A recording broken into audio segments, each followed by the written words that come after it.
My name is Mandy Frost, and I'm an academic life coach to teenagers, young adults, and a life coach to parents. And today I'm really excited because I'm going to have this conversation with my husband today. As veteran home educators and empty nesters, we'd like to talk about things that we're really proud of, things that we wish we'd done differently, and just a couple of messages, conflicting messages that the world tells us that will get you off track and lose focus. So Phil, would you like to introduce us today? So my name is Phil Frost. We've been in the States for just over 8 years now. We came from Zimbabwe where we were farming. We were a farming family. I now work in agriculture in the US. We've got 3 sons, Murray, Duncan and Luke. They've all left home. So they're young adults and they're forging their way in the world. Yeah, and we, as I said, we're newly empty nesters. Our oldest son just got married recently, and so that is a new transition that we're trying to understand, and it's kind of a fun experience and lots of seasons and lots of changes for us. So where should we start? What are we most proud of? And so I think top of our list is, building memories, not things. We wanted them to value memories and relationships as opposed to accumulating stuff. And I just remember one of their most amazing, exciting holidays and experiences that we had was going to Mozambique. And I'd love for Phil to tell us more about that. Yeah, they really were fun trips. We're into the real remote areas of Mozambique. They would probably take us about 2 days to get there. So they were long journeys, and not on the freeways that we see here in the US, but they were often dirt roads, and you'd be traveling at 5 miles an hour for many hours on end because the roads were so bad. But the destination was always fantastic. They were in remote beach areas, not fancy resorts at all, but remote areas where we were able to drive along the beach and just have a lot of fun. The boys would spend hours and hours walking in the sea and looking at rock pools and discovering little animals and just having a lot of fun. In fact, they talk about it today.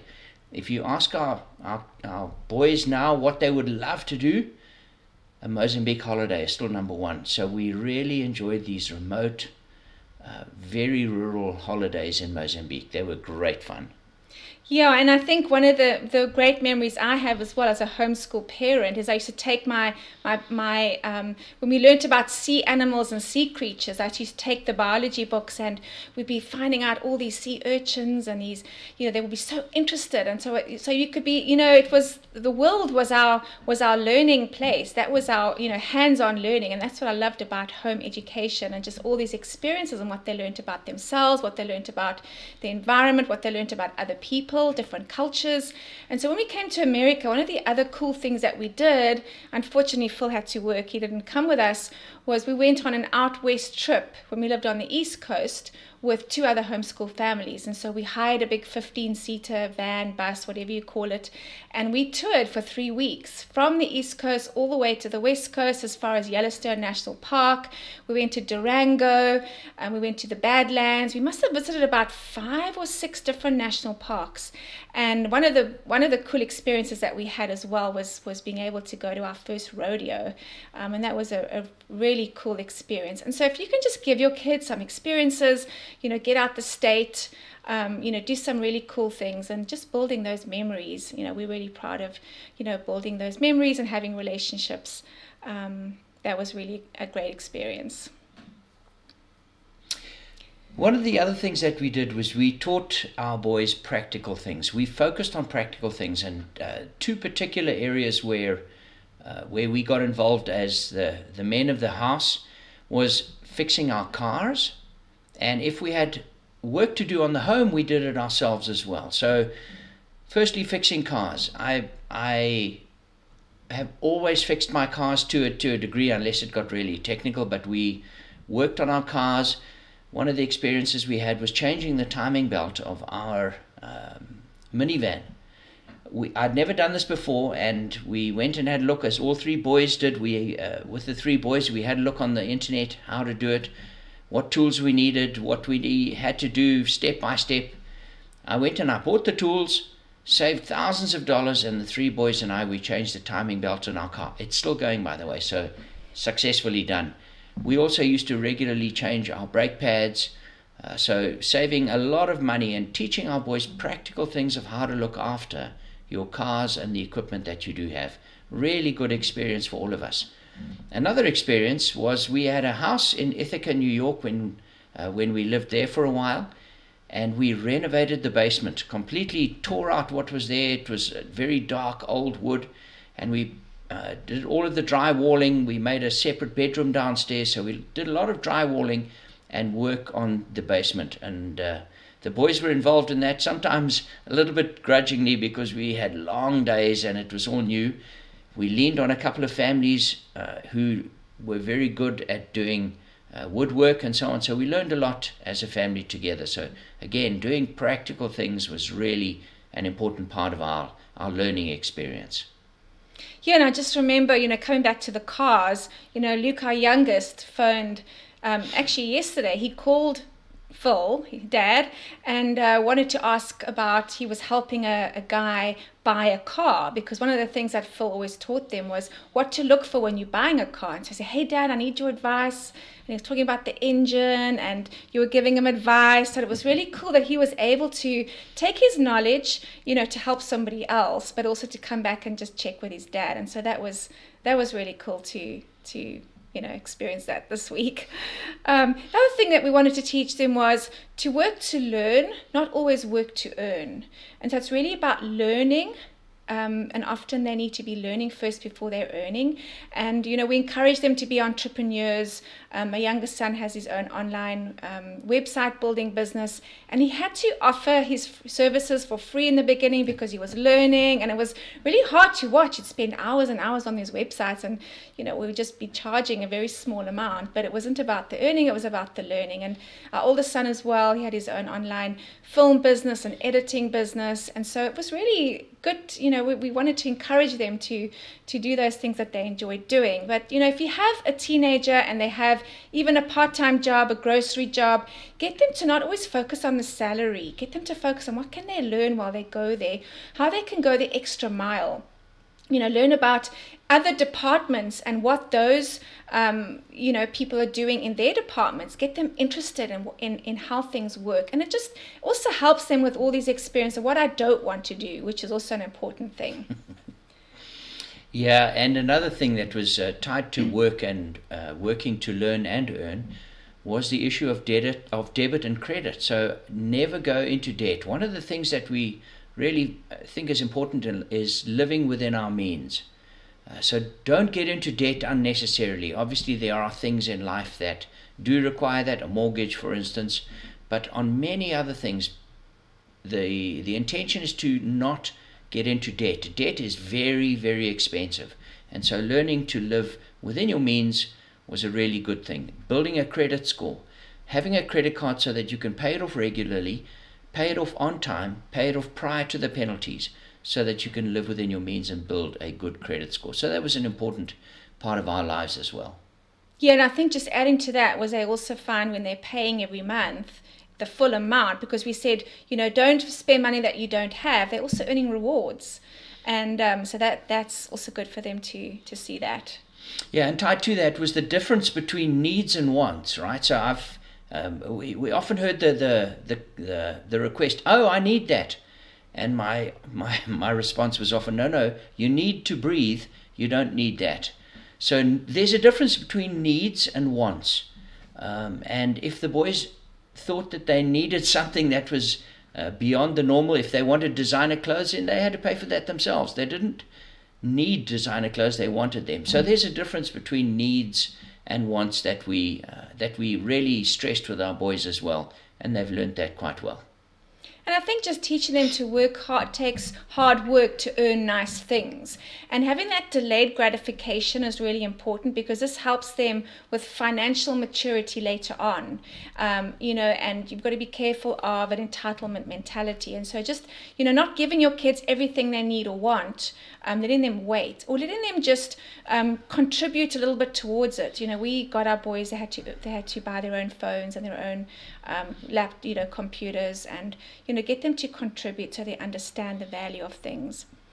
The other thing that we had a lot of conversations about is obviously having 3 sons. You want them to find a good wife. And so looking for a wife. And so I wanted to highlight 2 things that we would talk about. There were many things besides these.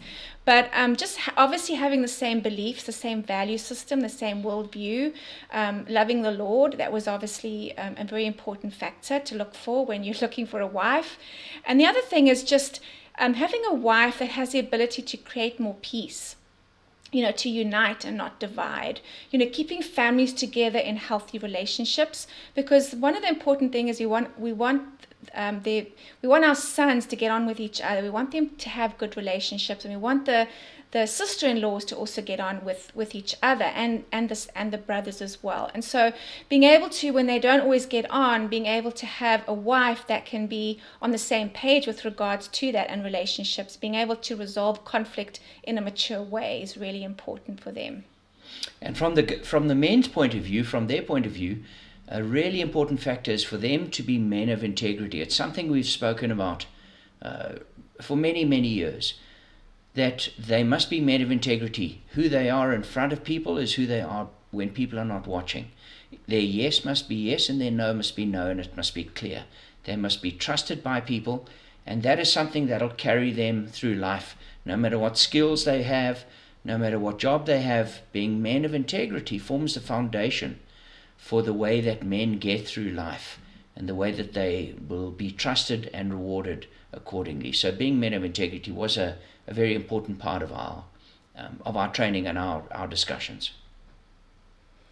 Yeah, and then also we didn't pay them for doing chores, because that is, that's part of their responsibilities. No one pays anyone for chores. I didn't get paid for chores. And so those are things that they needed to learn, that this happens because it's teamwork, and it's because we all have a job to do for each other. The other thing that I'm really proud of is I read a lot to the boys, and right from little, we used to love the read alouds. It was just one of our most happiest memories. You want them to love reading, to love learning, to love books. And we'd go outside, and there'd be nature journaling while I used to read a book to them. And I remember there was the one time there was a book I started reading, and I was like, Mom, please, we don't want to do any schoolwork. We just want to finish the end of this book. It's so exciting.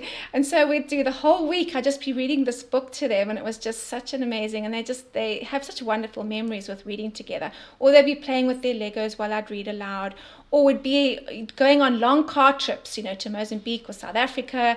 The one particular time that I'm remembering is the book I read by Roald Dahl. I think it was called Going Solo. It was about his life, very interesting life. And we had a 2-day car trip, and they were saying, Mom, keep reading. I could barely take a break to have lunch or have a sip of water. And so, those were wonderful car trips, and that was, just reading aloud together was a wonderful experience for them too. I actually remember that I was the one who complained the most when she stopped reading. It was such a lot of fun. The driving was long and boring, so the reading was very good for us. It was good for me, rather, as a driver, so it was good. Yeah. Well, fortunately, I didn't get car sick, and so I could actually do that. I know some people get car sick. And we didn't have audiobooks in those days either. Another skill that we thought was really important from a very young age when we did travel and we flew internationally, one of the boys would have the responsibility to get us from gate to gate in a new airport. And so we would climb off the aeroplane, and they would have to look at the tickets and say, where's our connecting flight going to be? Where are we now, and where is our connecting flight going to be taking off from? And then they would have to navigate through the airport by reading signs and so on. So just good skills, practical skills of how to figure out what to do and where to get to. So that was an important part and a fun part, actually, of our journeys. It was also a really hard time. I'm chuckling now, but it was, when I think back on it, it was the worst experience I've ever had. We were in Washington, D.C. for the first time. We were in the Washington, D.C. Central train station. And we were going to be catching a bus tour that took off just outside the front gate. And at one point we were waiting for the bus, and we waited for probably 10 or 15 minutes before we could board the bus. And suddenly they said, okay, let's board the bus. And we looked around and tried to grab everybody, and we couldn't find Duncan. Our middle son was missing. And we had no idea where he was. So it was shocking, because it had been like that for probably 15 minutes. Nobody knew where Duncan was. what do we do now? This is the middle of a city. We've got Duncan must have been 13 or 14 at that stage. We've just come from Africa. We're in the middle of this big bus station. Where on earth is Duncan? So what we did is we just retraced our steps to where we were prior, and there he was. He was standing in the train terminus, and just kind of stuck to the ground and terrified. So anyway, he had learned that if you get lost, don't go walking around and try and find everybody. Wait where you know people knew you were. And fortunately, we found him there. It was a terrible experience for all of us, but a really great life lesson. And it all turned out well. The day was spoiled, unfortunately, because we were just really upset by it, but a good life lesson nonetheless. Yes, and just to add, we didn't have, they didn't have cell phones. And so, we just came from Africa. We barely had strong internet. And so I think after that, we wrote our numbers on their hands so they wouldn't get lost. But yeah, that wasn't a very nice experience. And it was, I don't think I enjoyed the rest of our day in DC. So those are the things that we're really proud of. And we hope those things encourage you and give you some ideas. What would we have done differently? Yeah, so we had a long talk about this, and one of the things that we would have done differently is we would have had more fun, despite a tough environment, right? Having fun when you're on holiday is easy. Having fun when things are going well is relatively easy. We had some rough years where there was political turbulence in our home country, and it was during that period where I should have been more intentional about having more fun during tough times. I allowed the situation, the environment, often to get the better of me, and that was a mistake. I would have been more intentional. If I could go back, I would be more intentional in having more fun and building more memories, despite the hardship, not ignoring the hardship, but in spite of the hardship, we would have had more fun and had better times. Yeah, and then the other thing I think we would have done differently, definitely would have done differently, is just having more discussions, and being less directive. And so now that I'm a coach, I would definitely, we're learning these skills now and we're practicing them with our young adult sons, is, having more open dialogue and conversation. So being more of a coach parent and less of like a manager, advisor kind of parent, where we're always giving information, we're giving advice, we're telling them what to do, we're giving information, and we have wonderful advice and wonderful wisdom, but we need to take a step back and just be more of a coach parent, ask more questions, being more curious, ask them what they think, get their ideas and their opinions, and definitely I would have done that more, model more, talk less, listen more, being more influenced by example, but just being able to have those discussions and conversations. I don't know what you think about being less directive, as it's not always an easy thing to do, right? Yeah, particularly being a dad, and I was always, when we were working in Zimbabwe, I had a lot of people who I used to direct on a daily basis, and that kind of got caught up into my family life as well. So less directive, absolutely, and having more discussions would have been better. I could definitely change that. Yeah, and if you think about it, they know what our opinions are before we even say them. We've been telling them what we think all these years.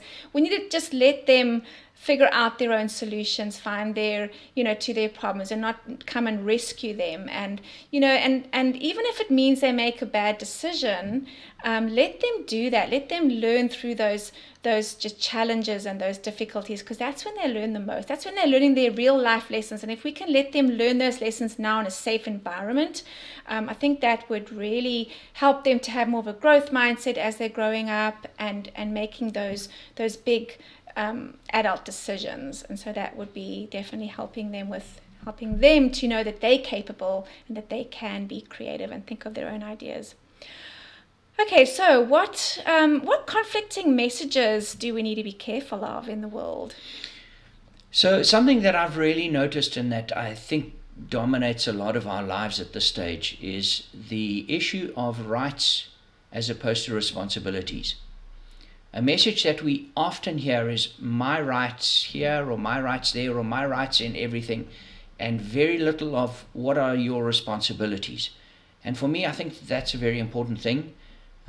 If we face that message out there, I think we need to reinforce more and more that we have responsibilities as men and women, as families, as people. We have responsibilities to take care of those around us, to respond correctly and to live correctly, as opposed to, what are my rights? Our rights must be subservient, in my opinion, to our responsibilities.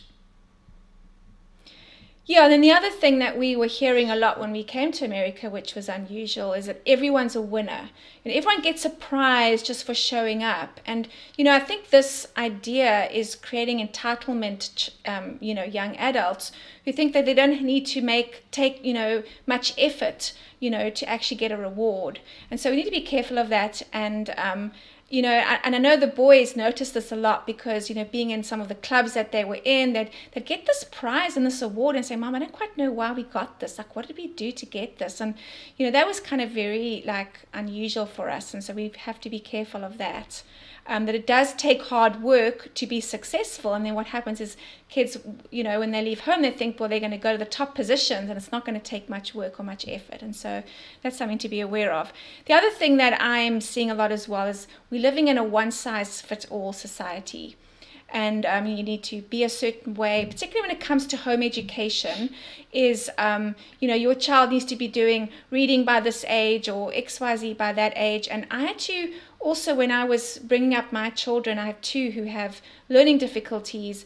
I had to just be careful of, getting into this whole mold, thinking that they should be doing certain things. But remember that your kids will do those things when they're ready, according to their developmental level. And so what one-size-fits-all society could cause us to start comparing our kids with others, and we don't want to be doing that. We want to be able to encourage them where they're at. Obviously, when they're struggling, we need to support them, but not comparing them to a system or comparing them to society of what society says they should be or should be doing. And kind of in the same vein as that is another concern, and something that we need to be very aware of and push back against, is that truth is subjective. Truth is not subjective. There is a singular truth. There is something that we all need to work towards. It's not your truth and my truth equal the truth or whatever it may be. Truth is not subjective, and there must be a standard. So for us as a family, the scriptures have been the biblical scriptures have been a standard of truth for us that we followed. And it's not a subjective thing. It's not, I feel like this is how I must interpret it. The scriptures are there as a banner of truth for us, and we mustn't be confused with that. Yeah, I think that's a good point. That's a really good point. And, we're kind of wrapping up, and perhaps you could give us, what would be your final words of encouragement that you would like to leave? So for homeschoolers, I think one of the things that has been foundational in our lives, and a really important principle in homeschooling, is that we want to instill the values and standards that we have for us into our families. And as a result, if other people want to give their children to somebody else to bring up, then we must not be surprised when they don't turn out how we like it. So don't give your children to somebody else to bring up and then be surprised when you don't like what you see. And I think what I want to sort of end off with is, we need to model the kind of young adults we want to launch. So we need to have those characteristics in our own lives, and to focus in on looking at my internal change. Where do I need to change? What are my weaknesses? Versus always looking at their behavior and how they need to change.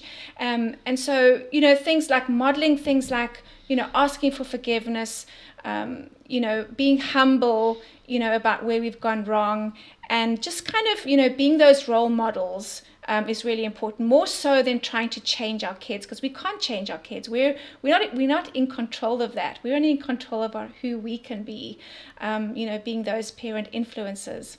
And then relationships, focus in on, we have so many transitions, we're going through seasons of life, changes. We don't always know what's around the corner, but what we do know is we can build strong relationships. We can build strong bonds, because this is really going to be life-changing. We're going to have grandchildren, we're going to have in-laws, and so we want to build those strong relationships. And this is what I do with parents. As I said, I'm a coach, a life coach, and we spoke a little bit about being more of a coach parent, and I have workshops that I do with parents. I have memberships that parents can join, and we do these fun workshops together, interactive. We learn about what this looks like, because it's not that easy to make this transition, to speak less and to listen more and to not tell them what to do. How do we balance that? When do we step in? When do we take a step back? And so I share some coaching tools and strategies of what parents can actually do to increase their engagement and influence on their kids and improve their relationships.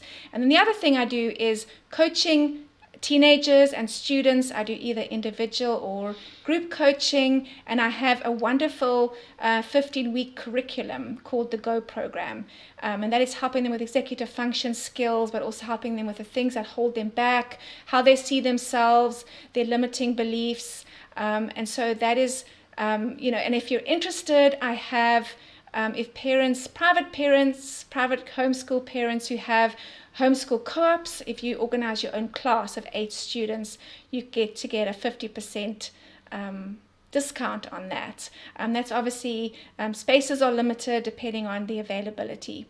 And so that is kind of what I wanted to leave you with. If you would like to know more, you can contact me. Anything else we want to? One more gem for you dads out there. Learn more dad jokes and tell them. They are the best thing that you can do. So please, dad jokes are definitely the way to go. Thank you. And I hope this has been encouraging. I hope that you have a wonderful week. Thank you for being here.